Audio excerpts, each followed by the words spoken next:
Assalamualaikum warahmatullahi wabarakatuh. Baik, di sini saya akan melakukan presentasi hasil praktikum. Di sini saya akan membahas mengenai forecasting dolar rupiah dalam grup SDM. Di sini kita mulai dengan karakteristik dataset forecasting, di mana forecasting itu datasetnya memiliki label berupa bilangan numerik atau semua atribut bertipe data numerik. Bedanya dengan estimasi itu cuman di bagian time series, ada satu atau ada tambahan datanya yang time series. Series di sini maksudnya ialah waktu yang berurutan dan harus konsisten. Jika per hari, maka datanya akan urut per hari. Jika per minggu, maka akan urut per minggu dan seterusnya. Semua algoritma estimasi dapat digunakan untuk forecasting. Dan penerapannya di dunia nyata antara lain memprediksi harga saham, harga emas, kurs rupiah, inflasi, hingga harga cabai. Serta banyak contoh lainnya dengan penerapan serupa. Adapun menurut jenis datanya, forecasting itu terbagi dua, yakni multivariat dan univariat.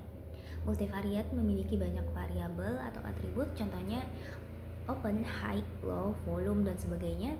Univariat itu biasanya hanya memiliki satu atribut selain waktu, contohnya kayak tanggal dan jumlah penjualan saja. Baik, kita masuk ke studi kasus forecasting kurs dolar terhadap rupiah. Tokoh kita di sini adalah Sophie. Dia adalah seorang analis keuangan di perusahaan importir bahan baku tekstil. Perusahaannya itu sangat bergantung pada kurs rupiah terhadap dolar. Fluktuasi kurs mempengaruhi harga beli bahan baku dan keuntungan. Tujuannya ialah memprediksi kurs di masa depan untuk mengelola resiko keuangan. Dengan prediksi yang akurat, perusahaan bisa memutuskan apakah harus menyetok bahan baku sekarang ataukah menunda pembelian. Datasetnya itu kita ambil dari sumber publik idn.investing.com. Atributnya dalam dataset meliputi tanggal atau waktu pencatatan, pembukaan atau open, nilai tukar dalam pasar buka, tertinggi atau high, yakni nilai tertinggi hari itu, terendah atau low, nilai terendah hari itu, terakhir close atau label, yakni nilai tukar saat penutupan pasar. Ini yang akan menjadi label atau target prediksi kita nantinya. Tipe datanya tanggal adalah date, sedangkan atribut lain adalah real atau bilangan desimal. Kita masuk ke fase modeling dengan rapid binary. Di sini kita akan demonstrasikan. Kita gunakan dataset training Januari strip Maret 2024. Nah, di sini nih yang atas. Lalu kita klik di operatornya read Excel. Ini seperti video-video sebelumnya ya, tinggal diikuti saja. Read Excel, set roll.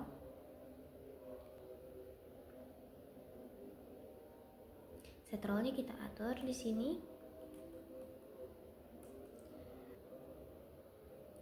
Setelah begini kan kita sambungkan saja, ikuti saja seperti langkah-langkah di dalam video. Kita run, hasilnya akan seperti ini. Ini linear regressionnya. Nah, ini rumusnya 0,770 kali tertinggi tambah 0,240 tambah terendah kali terendah dikurang 176,213. Itu rumusnya. Nah, kita save dulu ya. Itu tadi buat training ya. Nah, habis itu kita ambil yang testing. Kita kasih nama dulu ini.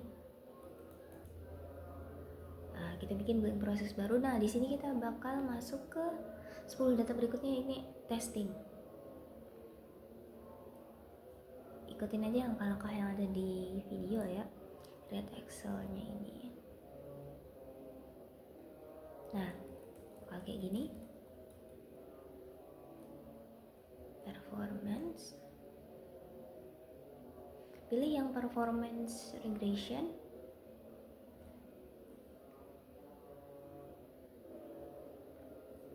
Ini opsional ya, bisa diganti bisa enggak namanya, cuman buat mempermudah aja.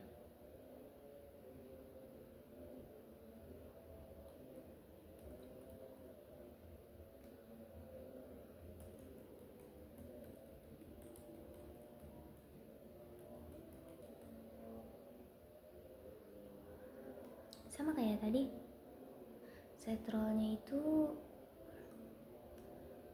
pilih yang terakhir. Habis itu target role-nya kita ganti jadi label, atas bawah sama. Kita apply.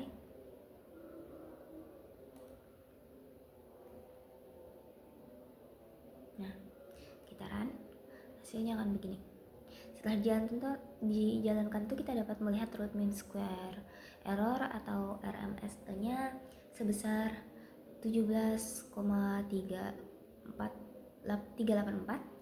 Jika kita lihat tabel prediksinya itu selisih antara nilai asli sama nilai prediksinya itu nggak terlalu jauh, kayak hanya beda beberapa gitu. Nah, yang bisa dilihat. Nah itu kita save dulu. Dimana aja bebas ya, senyamannya saja. Kasih nama, di sini saya kasih nama course testing.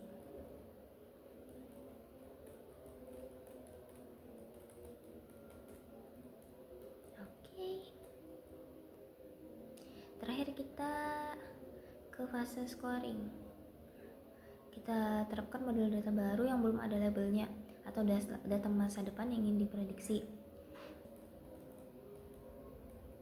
Nah, sambungkan ikuti saja langkah-langkahnya seperti tadi juga.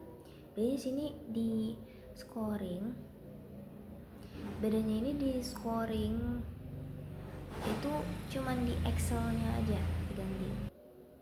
Ikuti saja di sini ya.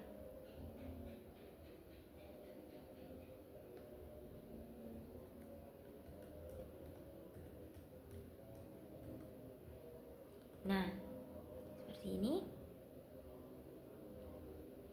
Nah, setelah dikeluarkan di run itu, keluarlah hasil prediksinya untuk tanggal-tanggal di masa depan.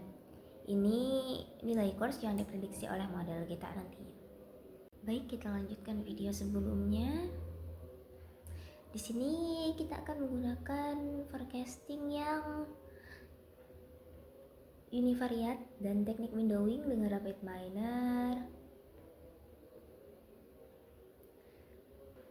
Seringkali dalam forecasting itu kita berharap punya data multivariate yang lengkap dan banyak atribut yang mendukung, seperti kayak harga pembukaan, tertinggi dan terendah.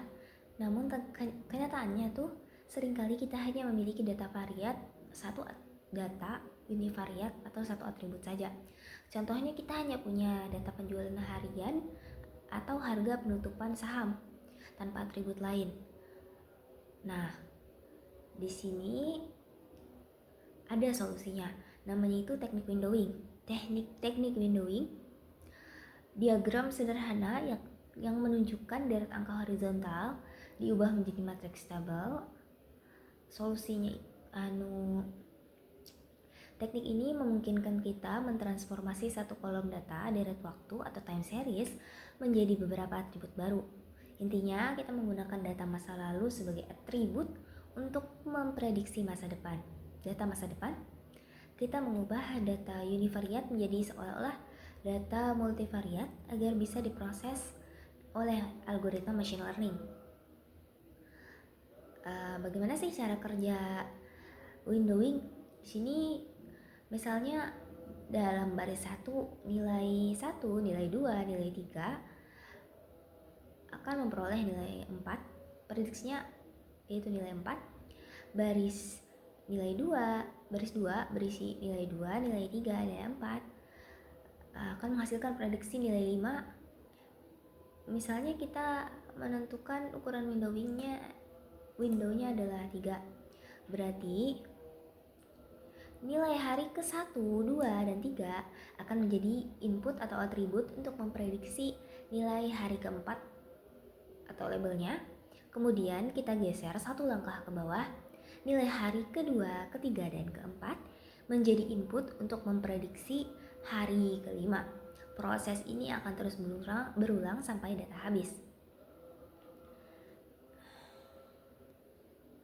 Dalam implementasi teknis menggunakan RapidMiner, kita tuh tidak perlu melakukan ini secara manual, karena kita bisa menggunakan operator bernama windowing. Kuncinya ada pada pengaturan parameter. Window size itu untuk menentukan seberapa banyak data masa lalu yang digunakan, dan label untuk menentukan atribut mana yang ingin diprediksi, misalnya atribut terakhir dalam urutan. Nah, sini akan langsung saya praktikkan. Bisa langsung dilihat saja ya. Ini hasilnya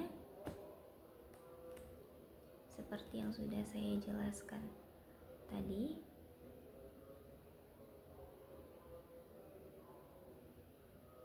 Nah, ini hasilnya.